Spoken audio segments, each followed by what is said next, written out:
சேகரு வாப்பா. வந்துட்டேன் அண்ணே பாத்தியாண்ணே, எவனாலும் பண்ண முடியாது, என் சேகர் பண்ணிட்டான். சூப்பரா, பணத்தை குடுறா. நான் காசெல்லாம் வேணாண்ணே.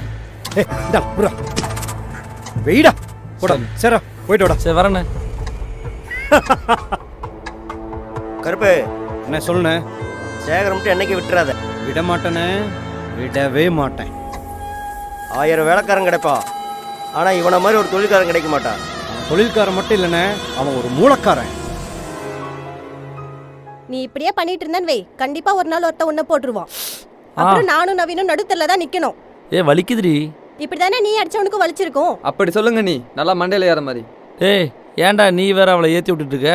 பின்ன என்னன்னா, ஒவ்வொரு நாளும் உனக்கு என்னாச்சு ஏதாச்சுன்னு சொல்லிட்டு என்னால் பயந்துட்டு இருக்க முடியாது. உனக்கு ஏதாச்சும் ஒன்றுனா என்னால் தாங்க முடியாது. நவீனே, அப்பா அம்மா செத்தப்ப உன்னை படிக்க வைக்க இந்த தொழில் தான் கை கொடுத்துச்சு. இப்போ நானே வேணும்னு நினச்சாலும் இந்த தொழில் எனக்கு விடாது.